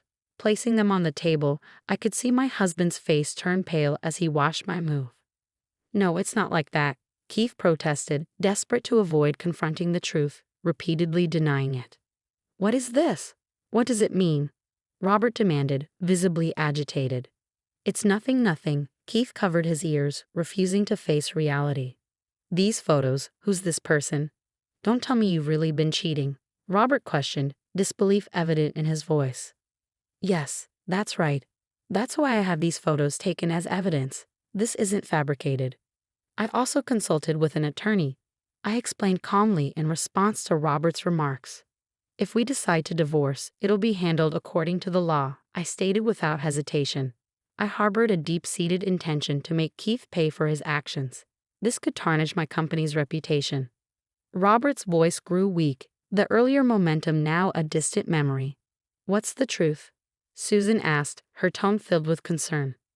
Keith covered his face with both hands, unwilling to accept reality. However, he could no longer avoid the undeniable truth. Slowly, his distressed expression began to show, indicating his struggle to regain composure. All right, I'll talk, Keith finally said, slumping as if exhausted. I cheated, but it's not entirely my fault. From the beginning, Keith tried to justify himself. I originally had someone I loved. Yeah, I had never mentioned this before. Before I met you, before Mom introduced you to me. Why did you choose me then? I questioned, taken aback. Because it looked good socially, Keith spoke with difficulty, then glanced at his parents. Dad wanted me to get married soon, so I was set up with someone Mom recommended. If you loved someone, why didn't you tell me? Robert demanded, his anger evident. It was someone I met about 10 years ago. She worked at a nightlife spot. Given that my father runs a major company, I couldn't openly discuss it, Keith admitted, revealing a truth I had never known. I see, a nightlife spot. Well, in that case, I probably would have opposed the marriage, Robert acknowledged. So it's not entirely my fault. Actually, I wanted to marry her, Keith confessed, shocking me. We'd lived together for several years, even had a child, but all this time, Keith never truly loved me, I realized, feeling the weight of his words hit me hard. She told me it'd be okay if we got married this year, so I thought this was my chance, Keith explained further. What are you talking about? Chance for what? Susan asked, her confusion evident. It was my last shot at marrying her. Plus, I thought if I badmouthed Rachel, Dad and Mom would agree to our divorce. Keith admitted, his frustration evident. I'm sick of it all. The societal expectations and all that. I just want to live a simple life. I'd rather spend my life with that woman than with our family. A pang of sympathy washed over me as I realized Keith had been carrying the weight of stress for our family all these years. However, it dawned on me that our relationship was merely a facade for him. When I realized that our relationship lacked genuine love and was merely for appearances, it became increasingly painful. What are you going to do about your marriage? Susan asked, breaking the tense silence. I'm going to get a divorce, I replied firmly. Do you have any idea how much money I've spent on you? Robert's anger flared. Hey, stop it. Are you taking his side now? Susan interjected, trying to diffuse the tension. We've never heard his true feelings before. He's always followed our advice and did the right thing, even back in his college days. What about my business? I won't accept it unless he marries someone suitable, Robert declared, his fury toward Keith showing no signs of abating. I'm sorry, Keith's voice quivered in pain. Just saying sorry won't cut it. Robert retorted sternly. But don't you think it's enough that he's finally been honest with us? Susan intervened, gently prodding Robert to calm down emotionally. I'm getting a divorce, so I'll be taking over my company. What is your answer? Robert asked Keith with an angry expression. I can't take it over anymore, Keith admitted. I see. Are you prepared to take full responsibility? Robert questioned, seeking confirmation. It might be tough, but I'll figure something out, Keith replied. Do as you please. I won't say a thing. From today, you're no longer part of this family. Remember that, Robert declared, leaving the dining table in disbelief. I'm truly sorry, Keith expressed deep regret to me, begging for forgiveness. But no matter the circumstances, I couldn't forgive Keith for upending my life. I was set on getting a divorce and planned to seek child support. Otherwise, I wouldn't be able to suppress my feelings of resentment. I called the attorney I had spoken with earlier that day, and the divorce proceedings with Keith began the next day. A few months have passed since then, and although I can't live as comfortably as before, I believe my life has improved. I feel better about my current situation. Mom, I'm off. Be careful, honey, I called out as Naomi headed off to school. Now in the second grade, she was growing up fast. As a single mom, I had to start working again. But it was still better than living with Keith, who had no love for us. After ensuring Naomi was safely off to school, I headed to work. The company I work for is managed by my father-in-law. I reconciled with my parents-in-law, and they've been a great support, helping me in various ways. Through their assistance, I was able to join my current company. However, I didn't know what had become of Keith after the divorce. He went to the person he had an affair with and never returned home. Keith had always had a decent amount of money, so the child support was paid promptly. Later on, through grapevine, I heard of someone resembling Keith wandering the streets at night alone, looking haggard with a pained expression. I didn't dwell on it. Whatever happened to a man who lost everything didn't matter to me now. My duty was to work hard for Naomi, letting go of the past. I took the first step into a new life. My husband, Jack, gave Andy Prenmark a job after he got a lot of money from his family. He said to me, I don't need to stay with you anymore. I'm getting $5 million. I don't need you when I have all that money. His words were cold, and it felt like he was ending our marriage after being together for a long time. I felt like I was just in his way, but Jack doesn't know yet about the big secret connected to the $5 million he's inheriting. Mom, is it true that Grandpa is really sick? My daughter Sophie surprised me with her question. Jack's dad, Ethan, being very sick was supposed to be a secret between Jack and me. Did you hear that from your dad? The only one who could have told Sophie is Jack. Yes, Dad called and said I should give up Grandpa's money. Sophie's words made me worried. Just because of that one phone call, my peaceful life was going to change. A few days after Sophie's call, Ethan passed away quietly. Since I got married, I've lived with Jack's parents and I've always been there to help them when they were sick. It's been 5 years since Jack's mom died, and now we got the news about Ethan. The funeral went smoothly, but just when I thought things would calm down, my husband's behavior changed a lot. Why is this place so dirty? Have you not been cleaning properly? Jack keeps pointing out tiny bits of dust and small stains. I'm sorry, maybe I missed it. I'll clean it right now. This place doesn't look clean either. Are you sure you clean every day? Yes, I clean like I always do. Even though I clean like usual, I don't understand why Jack is so mad. But it seems like it's not just about cleaning. Why did you make this? I wish you'd think more of how it tastes when you cook. It's tough when the meals I put effort into get criticized one by one. Even the dishes he used to love are now not good enough. Is something bothering you lately? I finally ask, but it seems to make him even more upset. There's no point denying it. Honestly, the food you make isn't good. I've been putting up with it because my parents never complained, but I've always thought it lacked flavor. Jack's words hurt me deeply. It's the first time he's criticized me so harshly. When Jack was this upset, I knew saying anything would just make it worse.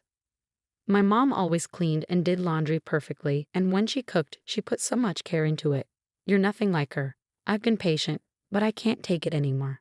It was the first time he compared me to his mother and criticized me. All I could do was think hard about myself. I'm really sorry. I never thought he didn't like my cooking. Jack always used to smile and say it's delicious when he ate. When we first got married, his mom gave me cooking tips. It's hard to believe he always thought my cooking was bland. Tears started to flow. Do you think crying will change anything? Your tears don't mean anything now. Don't cry in front of me. Everything lately just feels so hard. After he said that, Jack suddenly got up and left the house, slamming the door. Jack, where are you going? Please come back. But he didn't seem to hear me. My head was spinning, trying to understand this sudden change, unable to grasp what had just happened. Until a few months ago, we were a close couple, sharing everything, holding hands, enjoying the little things in life together, and facing small problems as a team. I couldn't understand why we had grown apart. Then, I remembered what Sophie had said during our call. It's about Grandpa's inheritance. Sophie's voice sounded unsure. That night, Jack came home much later than usual, and I didn't get the chance to ask him about it. Was something going on? Maybe Jack had learned something about the inheritance and didn't want to talk about it. I tried to talk to Sophie about it. Why are they talking about the inheritance while Grandpa is still healthy? She had her doubts about Jack and told me she had shared them with him. If things stay the same with the inheritance, I'll get everything. Considering Sophie, I think this is the best option. Remembering how Jack had been distant with Sophie lately, I started to have doubts. The thought of Jack taking all the inheritance and leaving me behind made my chest feel tight, and tears filled my eyes again. In my sadness, I noticed the sounds around me more vividly. Just as the room went quiet, the phone suddenly rang loudly. I didn't feel like answering it, but it could be important. Looking at the caller ID, I saw Jack's name, the same Jack who had left earlier. I felt drained, but I didn't want to face any consequences for ignoring the call, so I reluctantly picked up. What are you doing? Don't make me wait. I don't have much time, he said in a commanding tone that caught me off guard. He could be stubborn sometimes, but he wasn't the type to yell without a reason. Feeling surprised by his sudden change in behavior, I let out a small sigh, hoping he wouldn't notice. What's wrong? Is something the matter? I wanted to talk to you about something. I'll be home soon. Stay there and wait for me. Jack's voice sounded colder than usual lately. I just replied with a quick okay and hung up. When I looked at the clock, more than 3 hours had passed since Jack left. I had been crying so much, feeling confused and hurt, that I hadn't noticed the time passing. After a while, I heard the door open and Jack's footsteps. A sweet smell, a body wash we didn't have at home, drifted from him. That unfamiliar scent made the pain in my chest worse. I'm going straight to work. I want to end our relationship. As a thank you, I'll give you $220,000. His words confirmed my worst fears. Even though I had feared it, facing this reality was still shocking. I felt like I couldn't cry anymore. I'm tired of you not taking care of things at home. I want to live peacefully as I get older. Linda had also hoped for a peaceful old age, but it seemed like Jack was the one ruining that dream. Why? My words trailed off as I tried to find something to say. Jack looked at me with a smug smile. Then suddenly, Jack's phone rang with a loud ringtone. It was a tone I didn't recognize, different from his usual one. To me, it felt like the strange sound hinted at communication from someone specific. I'm sorry, but I haven't finished my errands yet. Linda sensed a hint of softness in Jack's voice, different from his usual tone towards her. It felt somewhat gentler and more personal. Plus, with the sweet scent of body wash lingering in the room, the unfamiliar ringtone from earlier, and the change in Jack's demeanor, it all hinted at something he might be hiding. I knew it, Linda whispered quietly so Jack wouldn't hear. His affair was becoming too obvious. Considering the inheritance he might get soon, the alimony might not matter to him, even if his cheating comes out. After finishing his call, Jack looked at Linda with cold, emotionless eyes. My plans haven't changed. I need you to sign this document. I'll be in touch later. Make sure it's signed by then. I won't be coming back to this house. Remember, this house is now yours. Without saying another word or even looking at her, Jack headed towards the door. What did our 40-year marriage mean? A few days later, Linda found herself at a lawyer's office, gathering information about Jack's actions and Ethan's inheritance. She explained everything to their daughter, Sophie. Sophie's expression changed. It was painful for Linda to admit their mistakes to their daughter, but Sophie, out of love for her mother, cried and then resolved to confront Jack. She even introduced Linda to a lawyer to help them through it. Hello, I'm Robinson. I'll be handling your case. I'll do my best to support you, said the woman named Robinson, sitting across from me. She seemed to be in her late 40s, radiating a calm presence. Her tidy hair and professional attire gave off a sense of professionalism. Her clear way of speaking made me feel reassured. "I'm Lily Johnson. I'm sorry for reaching out to you so suddenly. I'm a bit nervous since it's our first meeting in these circumstances," I said. "That's okay. Sophie has already given me some information. She briefed me on the situation, so I can discuss it with you calmly," replied Mrs. Robinson. After researching and gathering information both by myself and with Mrs. Robinson's help, we confirmed some facts. My husband doesn't have any siblings, so if Sophie gives up the inheritance, the big fortune, around $5 million, will all go to him. Also, he started an affair with a woman named Jennifer at a bar they visited, and it seems the relationship lasted about 6 months. I was curious about what happened between her and my husband. I admitted to Mrs. Robinson during our joint investigation. Together, we uncovered an important fact that my husband might not know yet. "Linda, how do you intend to proceed from here?" Mrs. Robinson asked me gently, her eyes soft and understanding. "Thank you from the bottom of my heart. I deeply appreciate it," I replied, smiling gratefully at her.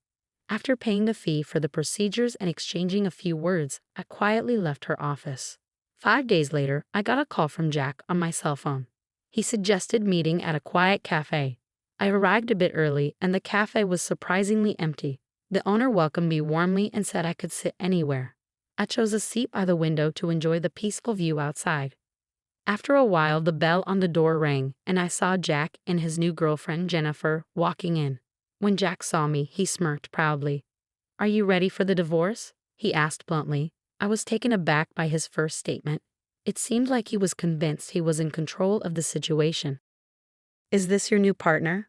I hadn't expected him to bring her to such an important discussion, and I was surprised by his decision. I wondered if he was still the man I once loved deeply. Had he changed because of his cheating, or was he always like this? I couldn't tell. "You're Jack's wife, right?"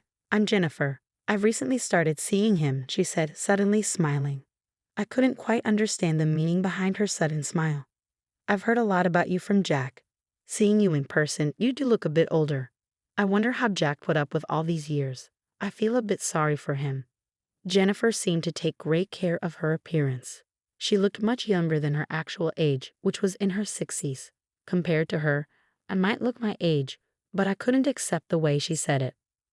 "Jennifer, it's those kinds of comments I warned you about," Jack interjected. "But yes, I did think that. But Jack, if it were me, I would cherish you more," I said softly. "I understand, Linda. I don't want you to overthink it anymore. I just want you to file the divorce papers," Jack said, his attitude not surprising me. "Hold on, there's something I need to discuss," I said, noticing a hint of confusion on Jack's face. "What do you mean? Is this about your father's inheritance? Is that why, after all these years of marriage, you're making this decision?" I wanted to know the truth behind everything. I fail to see how my father's inheritance and you are connected. That's solely my father's affair. I've heard detailed stories about your father's extensive inheritance from Sophie. I know its value. So what? "That inheritance isn't for you to claim," Jack retorted. "But I'll answer. Actually, more than the inheritance itself, the end of caring for my parents is one of the reasons I want to part ways with you." Just a caregiver role, I couldn't believe Jack saw me only as a caregiver and not the loving wife I used to be. "I don't even have the energy to cry. Can we speed this up, Jack? I want to start our new life. Besides, have you still not let go of Jack?" Anger and sadness hit me in waves. My hand trembled as I took a deep breath and pulled out the divorce papers. "But my name isn't written yet. The situation isn't settled for me to hand them over. You remember promising me the house and money, right?" I remembered our conversation clearly. "Yeah, I did say that. I'm a man of my word, so I plan to give you the house and money." "You say you're kind, but a truly kind person wouldn't just use their wife as a caregiver and then abandon her. So I'm demanding rightful compensation of $30,000 and the rights to the house," I said firmly. "What compensation? When we talked about money, it was supposed to be $20,000. You always nitpick at the very end. Your attitude of trying to pay me the absolute minimum is so obvious." "But the difference of $10,000 means a lot to me," Jack retorted. "So I think $30,000 as compensation is fair. Your girlfriend is Jennifer, right?" I thought of claiming from her too, But instead, I want to settle for $330,000. And I intend to sign the divorce papers right here in front of you. Jennifer unexpectedly commented, first suggesting that $30,000 would be okay. Jack, pay it if you're satisfied with it, she added. With Jennifer's statement, Jack finally agreed to the alimony of $30,000. Now we need Jack's signature on the land title change document Mrs. Robinson prepared and the notarized alimony agreement, I said calmly, surprising Jack with my preparedness. We lined up our seals at the designated spot, and Jack smiled as if he anticipated something. So Linda, will you sign the divorce papers right now? He asked. Understood. Here's the divorce paper, I replied, carefully writing my name and firmly stamping it. Jack couldn't hold back his laughter and laughed out loud again. With this, you and I no longer have any relationship. Also, I have something to tell you. Actually, I'm set to inherit $5 million, so I didn't need someone like you. Thanks for the divorce. What a foolish ex-wife you had, letting go so easily for just $30,000. Jack sneered as I left, followed by the loud laughter of Jack and Jennifer echoing. I hurriedly left and headed to City Hall. My only goal now was to complete this procedure as quickly as possible and sever ties with the two of them completely. They might be laughing happily now, but I wondered how long their happiness would last. A month later, I sold the house I received from Jack, prepared for a new life, and decided to live near my daughter Sophie, who planned to start her life near her husband's parents' home. Despite my concerns about Jack's mother living nearby, Sophie's husband warmly welcomed me and was always considerate, which reassured me greatly. My daughter Sophie initially seemed angry at Jack's actions, but when I shared a certain fact with her, her expression completely changed and she smiled brightly. I had a hunch that Jack would soon realize my plan. As evidence, I deliberately didn't change my mobile number. The day my intuition became reality came sooner than expected. From the afternoon, my phone rang repeatedly, and sure enough, it was Jack. He called many times, but at first, I purposely didn't answer. After receiving repeated calls, I finally picked up.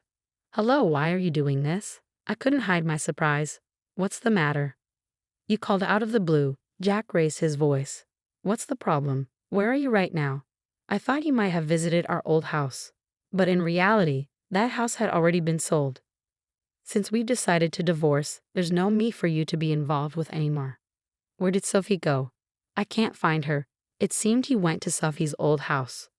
Of course, she wasn't there, and I handled all the information and procedures related to Sophie's husband's family home. So Jack had no way of knowing. He seems to have hit a dead end and contacted me. My name is Maria Dalton, and I am about to turn 27 this year. I've been married to my husband for 5 years now, and we have a son named Martin who just turned 4. Initially, after tying the knot, I worked as a full-time employee, but now I'm working part-time at the same company. My husband is 3 years older than me at 30. I was initially swept off my feet by Kevin Carlton's passionate gestures, which ultimately led us to date and eventually get married. However, Kevin's demeanor shifted after marriage, revealing a more domineering side that I hadn't seen before. Kevin's sister, Jane Dalton, who is 20 years old, seems to hold a special place in his heart, perhaps due to their significant age gap. Before our marriage, I didn't pay much attention to their dynamic, assuming they got along well. However, after tying the knot, I started noticing changes in Jane's behavior. Jane frequently drops by our house unannounced, expecting to be catered to regardless of the time. She never brings any gifts or shows any appreciation during her visits. Instead, she acts as though I'm invisible, addressing only Kevin with a casual brother, "I'm here again." Despite my discomfort, Kevin always accommodates Jane's demands, even if it means inconveniencing me. For instance, during dinner, Kevin invites Jane to eat, leaving me to scramble and make do with what's available, regardless of my prior preparations. When I express my concerns to Kevin, he brushes them off, insisting that I should accommodate his sister. Kevin's preferential treatment towards Jane is evident, and it often leaves me feeling marginalized and disheartened. Despite Jane's verbal apologies, her actions suggest she revels in Kevin's attention at my expense. Left to fend for myself during meal times, I'd often resort to leftovers, resigned to the fact that I'm on the lower rung of Kevin's priorities. This pattern repeats when Jane requests a private conversation with Kevin, prompting me and Martin to relocate, once again highlighting my secondary status in our household.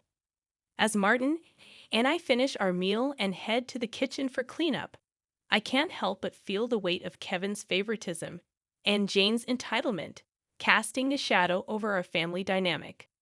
I find Kevin and Jay chatting happily on the sofa, ignoring the dishes left untouched on the dining table.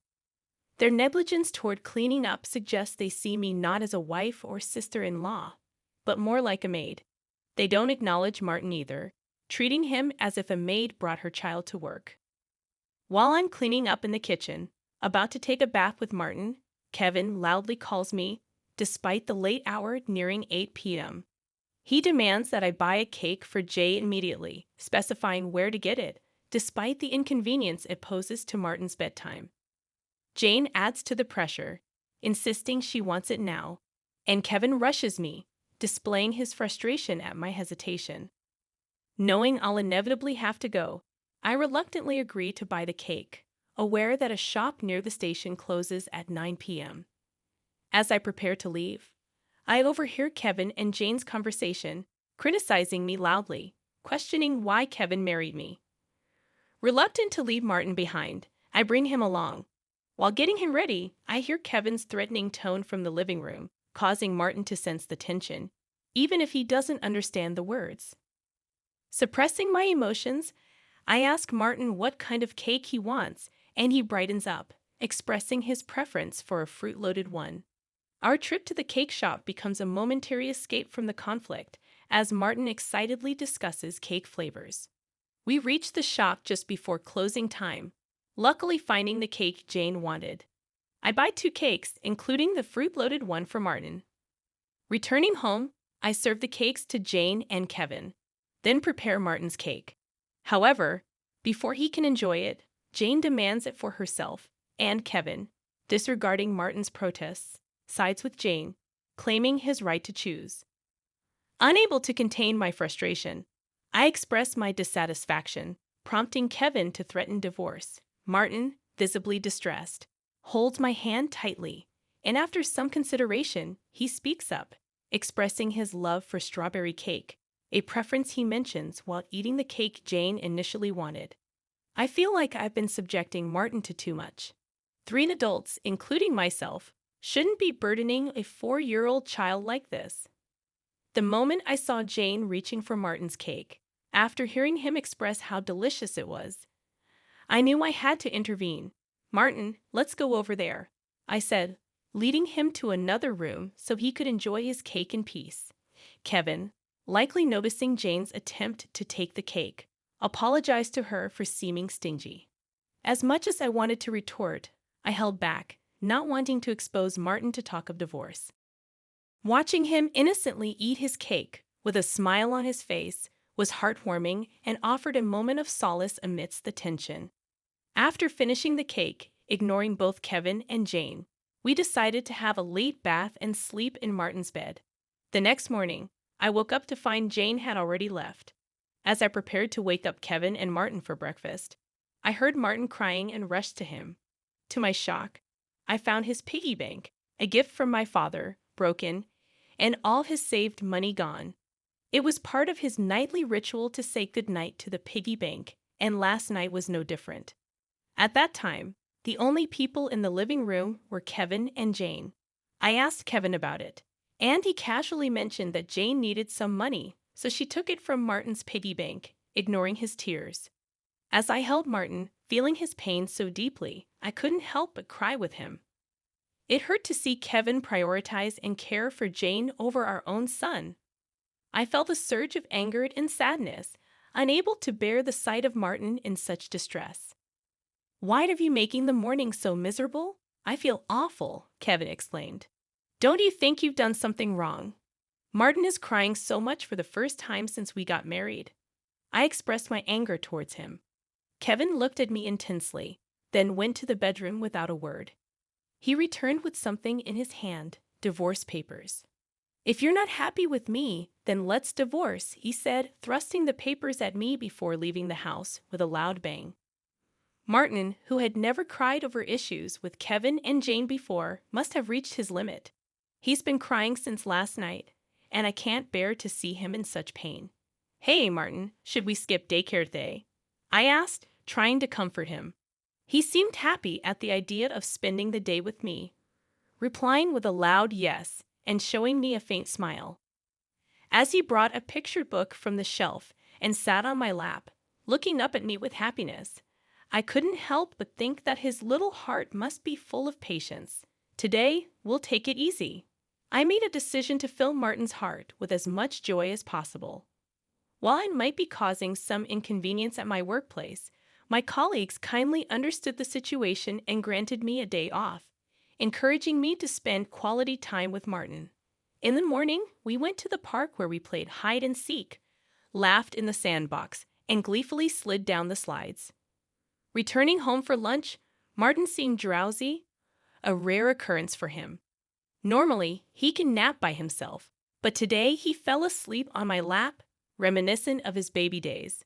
Instead of tackling household chores while Martin napped, I decided to cherish this special moment and be comforted by his peaceful sleeping face and gentle breathing. As I drifted off myself, a noise from the entrance jolted me awake.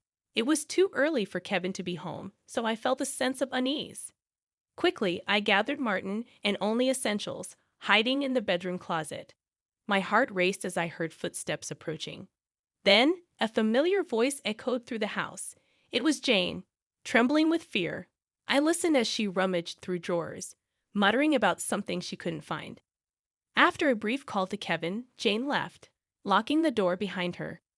Emerging from the closet, I put Martin back to bed, pondering what had just transpired. I couldn't shake the feeling that Kevin was involved somehow, and I began to question his actions. Feeling a mixture of disgust and fear towards Kevin, I hastily packed essentials for Martin and myself. By the time Martin woke up, I was ready to go. "Martin, let's go to Grandpa's place," I said, and we headed to the station, taking a train to my parents' house. Thankfully, my parents' home was nearby, and we arrived quickly. Although I hadn't informed them beforehand, they'd welcomed us with open arms, sensing something was amiss. Their pet dog immediately brought joy to Martin, and they played together happily. Feeling relieved, I confided in my parents about the unsettling events with Kevin and Jane. We discussed the possibility that Jane may have been searching for my belongings, particularly my cash cards. Reflecting on my mother's insight, I remembered my successful experience in launching an online shop for handmade goods with my friends. Before getting married, I was well known in the handmade industry, serving as the CEO of my own shop. As the business flourished, I made the decision to tie the knot. However, my priorities shifted towards raising my child, prompting me to entrust the company to my reliable friends until I settled into parenthood. Although I still hold the CEO position, I primarily work part-time from home, managing the company remotely. Surprisingly, my husband, Kevin, is unaware of my continued role as CEO, although he knows about my previous position and suspects that I've saved a decent amount of money. I've intentionally kept details about my CEO status and savings from Kevin, mainly due to his poor financial habits. Despite earning a substantial income, Kevin spends recklessly, leaving little for essential expenses. He allocates a mere $200 per month for food, insisting I become a full-time homemaker.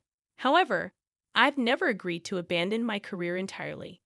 Eventually, he allowed me to work part-time, but not without making me sign a post-marital property waiver, fearing I might consider divorce.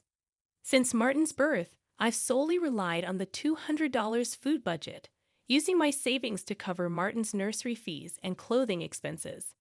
I've never asked Kevin for additional financial support, leading him to assume I have substantial savings. Jane's sudden need for money aligns with Kevin's belief in my savings, likely prompting their search for my cash cards. Nevertheless, I've been quietly setting aside funds for Martin in a separate savings account. Each month, a portion of my salary is deposited directly into this account. Despite their efforts, They won't find my cash cards, as I always carry them with me, concerned about Jane's frequent visits and Kevin's allowance of them. I've decided to keep my valuables at my parents' house, storing them securely in their safe. Martin's distress over his broken piggy bank further raises suspicions. My father, visibly angered by Martin's plight, insists on contacting Kevin. However, my mother advises caution, suggesting we uncover their intentions before they fabricate excuses, potentially complicating matters further. Deciding to record their conversation, my parents, a lawyer friend, and I agreed to discuss the situation calmly before taking any further action. Upon arriving home, I began preparing dinner as usual when Kevin returned. Quickly, I started recording on my phone, discreetly keeping the screen facing down to avoid detection. To my surprise, Kevin immediately asked about my cash cards upon entering. When I inquired about his sudden interest, his responses were evasive, hinting at deceit. Remaining silent seemed to frustrate Kevin, and he grew somber, demanding all my part-time earnings for his sister. Firmly, I explained that the money was for Martin's savings, not to be diverted elsewhere. Angered by my refusal, Kevin shoved divorce papers from his bag towards me, accusing me of draining his finances and devaluing our son, Martin. His words struck a nerve, prompting me to cease dinner preparations, gather the divorce papers, and take Martin's hand, heading for the door.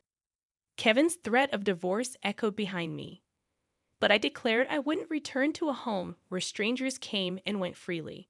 Reflecting on my words later, I questioned if I had been too harsh, especially considering Jane's relationship with Kevin. Ignoring Kevin's flurry of messages and calls, I turned off my phone and sought refuge at my parents' house. Upon arrival, I shared the recording and divorce papers with my parents. Their response was clear. I should do what was best for Martin, even if it meant divorcing Kevin. However, they acknowledged the potential emotional toll it could take on Martin. As I grappled with this decision, Martin expressed hunger, and my mother swiftly prepared his favorite meal, hamburgers. Tears welled in my eyes as Martin, with a heart full of kindness, shared his happiness with us. Overwhelmed by his gesture, I couldn't contain my emotions, and my father reassured Martin that my tears were of joy. Martin's innocent remark about Jane's absence brought forth more tears, and I embraced him tightly. Witnessing this exchange, my father's eyes mirrored my emotional turmoil, highlighting the weight of the situation on our family. I turned to Martin and remarked, "Isn't it wonderful to be with family?" His surprise was evident as he questioned whether Dad had only considered Jane as family. My father gently affirmed that, indeed, it was just us: Mom, Grandpa, Grandma, and Martin. Then he asked Martin if he wanted to stay with us as part of our family. With a laugh, Martin replied, "Of course. We're family," bringing smiles to everyone's faces. As we enjoyed our meal, filled with laughter and lively conversation, I couldn't help but wonder when was the last time we had such a natural, joyous gathering. Despite my contemplation of divorce, the happiness of the moment convinced me to go through with it and inform Martin. Although discussing divorce weighed heavily on my heart, Martin seemed to understand, expressing his happiness at living as a family. He eagerly embraced our pet dog, referring to him as his younger brother, despite the dog being older. Preparing for the divorce, I swiftly contacted a lawyer, arranging to meet the next day. That night, Martin slept peacefully with my father and the dog, their faint laughter offering comfort. As I laid in bed with my mother, memories of my childhood flooded my mind, lulling me to sleep. The next day, I was inundated with over 200 calls and messages from Kevin, showcasing his emotional turmoil. Exhausted by his instability, I turned off my phone once more. Meeting with the lawyer, we formalized the divorce proceedings. The lawyer explained that Kevin had become entangled in Jane's substantial debts. Using my savings as a solution, despite Kevin's attempts to reconcile, the divorce had been finalized. Later, I received a call from Kevin, his tone markedly different, devoid of aggression. He confessed to spoiling Jane and feeling jealous of Martin. Despite his plea for reconciliation, I remained resolute in my decision. Returning to my parents' house, I decided to stay until Martin grew up. Meanwhile, I resumed my role as company president, explaining the situation to my colleagues. Subsequently, Kevin and Jane were disowned by their parents due to their debt and the divorce, now living in a cramped apartment, constantly blaming each other. However, despite their turmoil, I found solace and happiness in being with my family.